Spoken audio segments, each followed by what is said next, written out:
You ever notice how people treat the news the same way they treat the weather app? They open it, accept whatever it says, and never stop to ask, wait, who programmed this thing? It's automatic, reflexive, almost religious, and that's the part nobody wants to admit because it forces us to confront a strange truth about modern society. We don't just consume news, we believe in it. In a constitutional republic like the United States, news organizations are supposed to function as the great referees of public life, the neutral observers, the narrators of reality. At least that's the mythology, and for decades people accepted that mythology without question.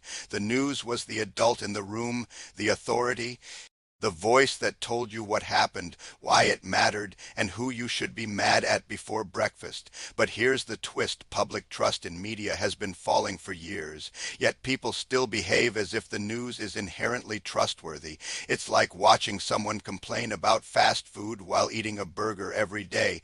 The belief system stays intact even when the evidence doesn't. Why people trust the news automatically. For most of the 20th century, news outlets were among the few sources of information available. If you didn't hear it from a friend, you heard it from the evening broadcast. That scarcity created a cultural expectation that news equals truth. Journalists are guardians of accuracy. Major networks are inherently reliable. And once a belief becomes cultural, it becomes automatic. People don't question it, they inherit it. Psychologists call this authority bias, the tendency to accept information from perceived experts without scrutiny. It's the same reason people trust a doctor's advice even when the doctor is clearly exhausted and holding a coffee the size of a fire extinguisher.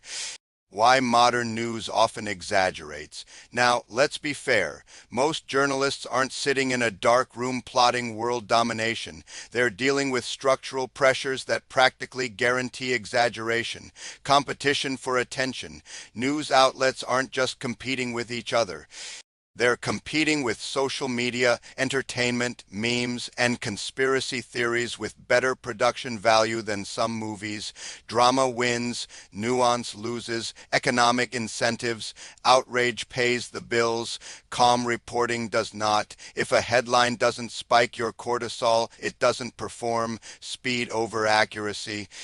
The race to be first often beats the responsibility to be right, and once a story goes viral, corrections are like whispering into a hurricane. Audience segmentation. Outlets tailor content to specific groups, and when you tailor too much, you start shaping narratives instead of reporting them. These aren't accidents, they're predictable outcomes of the system. If you build a machine that rewards exaggeration, don't be surprised when exaggeration becomes the product. Why there is no universal accountability standard. Here's the part most people never think about.